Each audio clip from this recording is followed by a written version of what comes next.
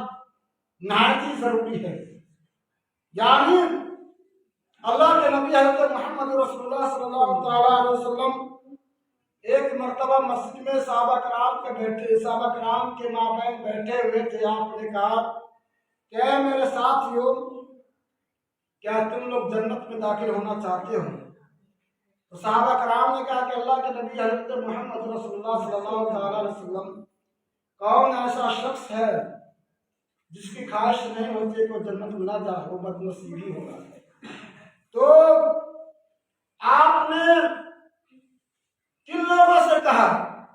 کیا بے نمازی سے کہا؟ بے روزہ داروں سے کہا؟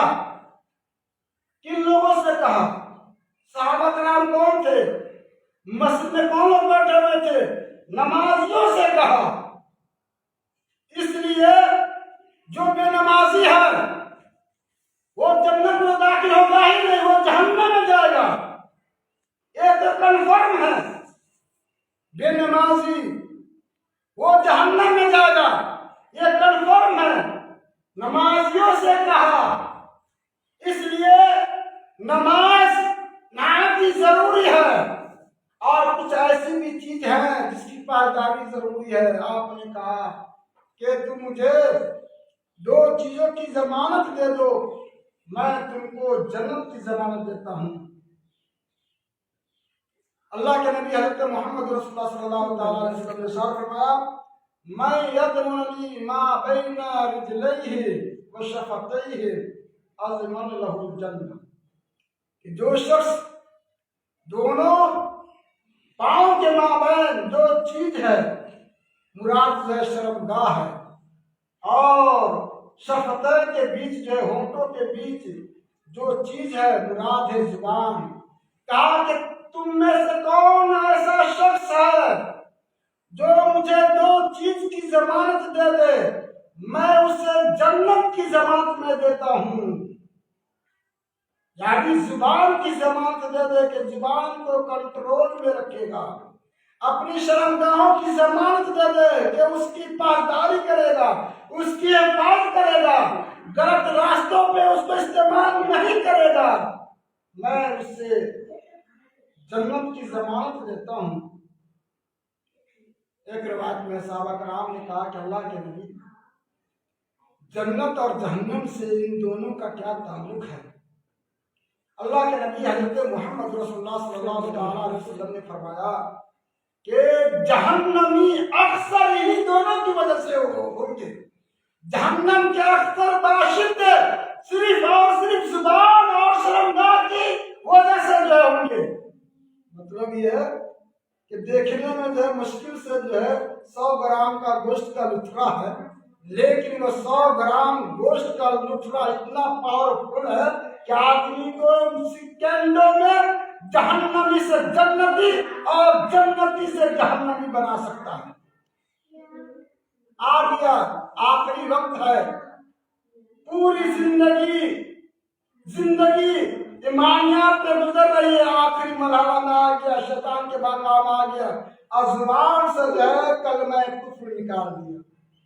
چلا گیا جہنم میں چلا گیا۔ آخری وقت میں آتا ہے اور اس کی حفاظت نہیں ہو پاتی ہے، شرمگاہ کی حفاظت نہیں ہو پاتی ہے، وہ جہنم میں چلا جائے گا۔ اس لیے کہ زبان کی اہمیت بہت ہی ضروری ہے، نہایت ہی ضروری ہے، اور حقوق العباد میں سے اس کا بہت اہم رول ہے اس کی ادائیگی میں۔ اس لیے کہ زبان آپ میٹھی رکھیں گے تو انشاءاللہ العزیز آپ جس معاشرے کے اندر رہتے ہیں اس معاشرے کے اندر آپ کی اہمیت، آپ کا وزن بڑھ جائے گا، لوگ آپ کو ہاتھوں رکھیں گے۔ دیکھیے اللہ کے نبی حضرت محمد رسول اللہ صلی اللہ علیہ وسلم اس زبان ہی کی وجہ سے اخلاق کریمہ کے منصب میں فاز تھے۔ اللہ کے نبی حضرت محمد رسول اللہ صلی اللہ علیہ وسلم زبان کی وجہ سے پوری دنیا تک، دنیا کے گوشے تک اسلام پھیل گیا، نبی صلی اللہ علیہ وسلم کی زبان ہی کی وجہ سے۔ دیکھیے، اور اس میں سے زبان کی حفاظت میں سے کہ آپ جو ہے کسی سے بات کریں، کسی سے گفتگو کریں تو بہتر طریقے سے کریں، رسپیکٹ دیں، تکبر انداز میں نہ کریں، اور تکبر کو خاتمے کے لیے سب سے پہلا جو حربہ ہے وہ سلام ہی ہے۔ آپ سلام کریں، آپ کے تئیں کسی کے دل میں کینہ کپٹ ہو، سلام کرتے وقت ہی ایٹومیٹک وہ کینہ کپٹ جو ہے سینے سے جو ہے نکل جاتا ہے۔ انسان کا سینہ بالکل جو ہے حسد بغض سے جو ہے پاک ہو جاتا ہے، پھر دونوں کے اندر جو ہے محبت پیدا ہو جاتی ہے۔ یہ سلام اللہ کے نبی حضرت محمد رسول اللہ صلی اللہ علیہ وسلم نے ارشاد فرمایا، افشوا السلام واطعموا الطعام وصلوا باللیل والناس نیام، کہ لوگوں آپس میں سلام کا فروغ دیا کرو، خوب سلام کیا کرو، اور مسکینوں کو جی بھر کر کے کھانا کھلایا کرو، اور اللہ رب العالمین کو اس وقت منایا کرو جب ساری کائنات سو رہی ہو اور تو تنے تنہا روٹ کر کے جو ہے منہ پھلا کر کے اللہ کے دربار میں آیا ہو۔ اللہ رب العالمین تو کہتا ہے کوئی بندہ منہ پھلانے والا، ہے کوئی بندہ مجھ سے اٹھنے والا، آؤ ہمارے دروازے میں آؤ، ہم تم کو جو ہے بے سہارا نہیں چھوڑیں گے، ہم تم کو سہارا دے کر کے چھوڑیں گے۔ ہے کوئی اس دنیا کے اندر آپ تو سمجھتا ہے انسانوں کی حرکت کے کہ اپنے آپ میں وہ خدا بن بیٹھا ہوا ہے، وہ سمجھتا ہے کہ یہی ہماری جو زندگی ہے، یہی کلی زندگی ہے، یہی پوری زندگی ہے، ہم کو اللہ رب العالمین سے ملنا نہیں ہے، ہم کو حساب و کتاب نہیں دینا ہے۔ وہ اللہ رب العالمین جو ساری کائنات کا پالنہار ہے، جو شہنشاہوں کا شہنشاہ ہے، جو مالک الملک ہے، ساری کائنات کی بادشاہ صرف اللہ رب العالمین کی ہاتھ، اللہ رب العالمین کے ہاتھ میں ہے، اللہ رب العالمین کے قبضہ قدرت میں ہے۔ اس کی شکتی سے، اس کی قدرت سے مخلوق میں ایک چھوٹی سی مخلوق اس کی قدرت سے بچ نہیں سکتی۔ اتنا بڑا، اتنی بڑی ذات اللہ رب العالمین راتوں کو ہر رات یہ ندا لگاتا ہے، حل من مستغفر استغفر اغفر له، حل من مسترزق ارزق له ارزقه، کہا کہ ہے کوئی گناہ کا طلبگار جو دین میں گناہ کر لیا ہو، انجانے میں گناہ کر لیا ہو، وہ رات میں آئے اللہ رب العالمین کے دربار میں آ کر کے روئے گر گرائے، اللہ رب العالمین کہتا ہے کہ مجھے ایسے بندہ سے ملنے سے مجھے بے چینی ہے، میں چاہتا ہوں کہ کوئی بندہ ہے۔ اللہ رب العالمین نگاہ لگاتا رہتا ہے۔ میرے بھائیو دوستو، یہ وقت ہوتا ہے رب کے منانے کا، اتنا بڑا شانسار اللہ رب العالمین کے بارے میں اللہ رب العالمین بروز قیامت یہ آواز لگائے گا، یہ آواز میدان محشر کے اندر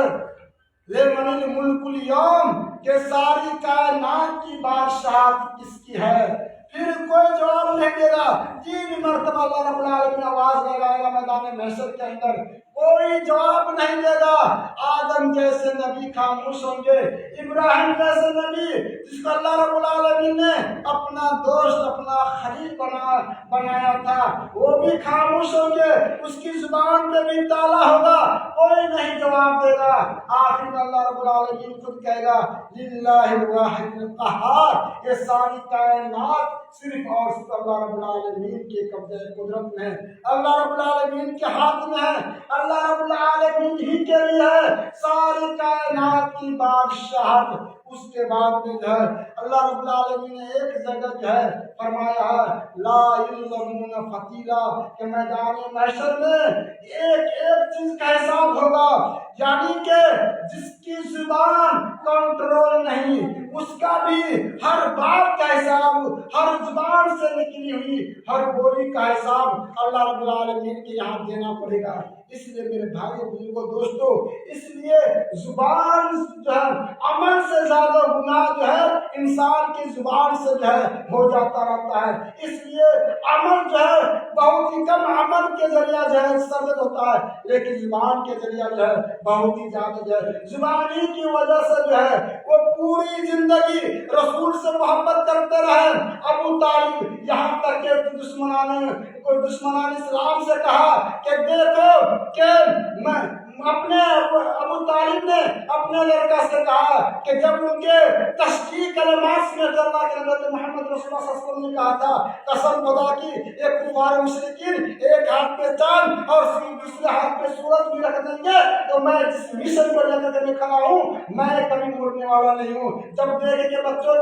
کے اندر جو ہے حوصلہ ہے تو کہا کہ قسم خدا کی آج کے بعد سے آپ کے جسم کے اندر کوئی ٹچ نہیں کر سکتا ہے۔ اتنا بڑا بلند کلمات حوصلہ افزائی کلمات ابو طالب نے دیا تھا۔ اس لیے مرتے دم تک محمد رسول اللہ صلی اللہ علیہ وسلم کی خواہش تھی کہ اللہ کے اے میرے چچا آپ نے ہمارے خاطر اتنی بڑی قربانی دی ہے، میں اس قربانی کو میں اس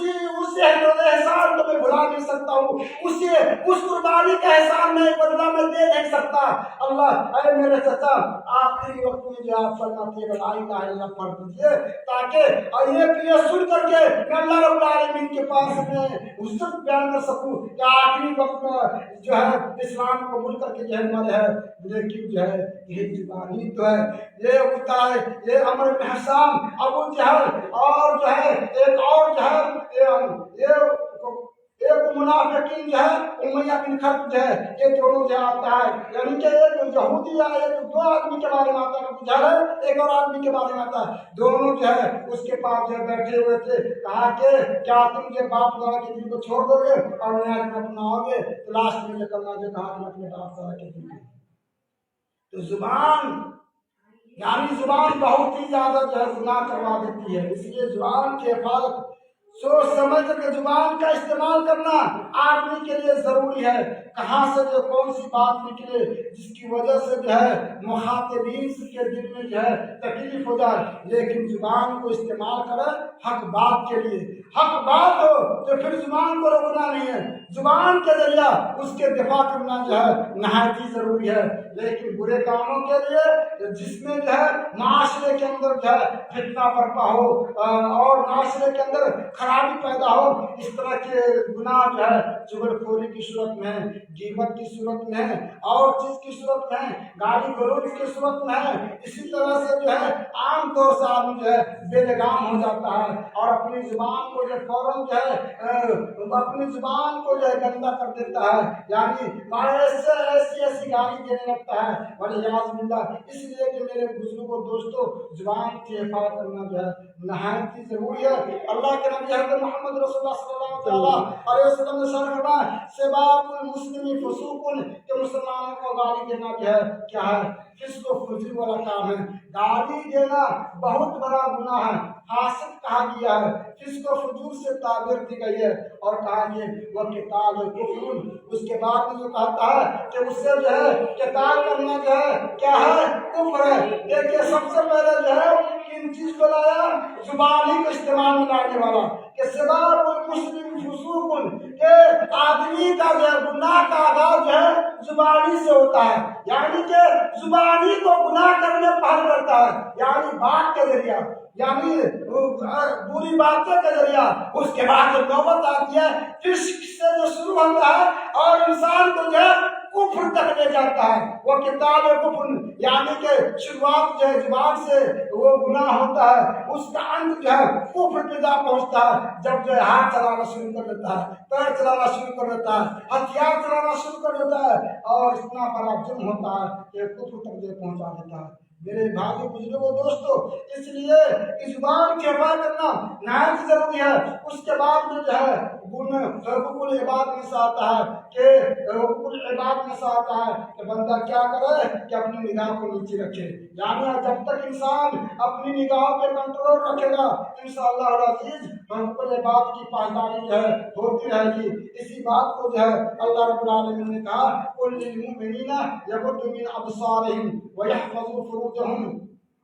کہ مومنوں سے کہہ دیجئے، اللہ کے نبی حضرت محمد رسول اللہ صلی اللہ علیہ وسلم کہ اپنے شرمگاہ کی جو ہے حفاظت کرے، یعنی قل للمؤمنین یغضوا من ابصارہم، اپنی نظروں کو جو ہے حفاظت کرے، ویحفظوا، قل للمؤمنین یغضوا من ابصارہم، مومنوں سے کہہ دیجئے کہ اپنی نظروں کو جو ہے نیچی رکھے، یعنی نظر کی حفاظت کرے۔ نیچی رہے گی نظر تو انشاءاللہ العزیز نظر کی حفاظت ہوتی رہے گی۔ جیسی نظر کو جو ہے بے لگام چھوڑ دے گا اور جیسے تیسے جو ہے چور چکا کی طرح جو ہے نظر دوڑائے گا تو اس سے جو گناہ ہوتا رہے گا۔ وَيَحْفَظُ فُرُوجَهُمْ، تب دیکھا گیا کہ نظر سے جو چیز اسٹارٹ ہوتی ہے تو سب سے بڑا جو گناہ کبار ہے، گناہ کبار تک جو ہے وہ ذریعہ ہو جاتا ہے پہنچانے کا جو ہے۔ اور اس کے بعد میں فرمایا کہ نگاہ نیچی رہے گی تو شرمگاہ کی حفاظت ہوگی، جب نگاہ نیچی نہیں رہے گی، نگاہ کو چھوڑ دے گا تو لا محالہ شیطان کے وسوسے میں آ کر کے وہ اس کی شرمگاہ پر بھی قابو نہیں ہو پائے گا۔ اس لیے فرمایا قل للمؤمنین یغضوا من ابصارہم ویحفظوا فروجہم، مومنوں سے کہہ دیجیے کہ نگاہ کو نیچی رکھے، ویحفظوا فروجہم، اور اپنی شرمگاہ کی حفاظت کرے۔ محترم صاحب کرام، انہی چند باتوں پہ آج کے جمعہ کا خطبہ اختتام کرتا ہوں۔ اللہ رب العالمین سے دعا کرتا ہوں کہ اللہ العالمین جو کچھ ہم سنتے ہیں اس پر عمل کرنے کی توفیق دے۔ وأقول قولي هذا أستغفر الله لي ولكم ولجميع المؤمنين والمؤمنات والمسلمين والمسلمات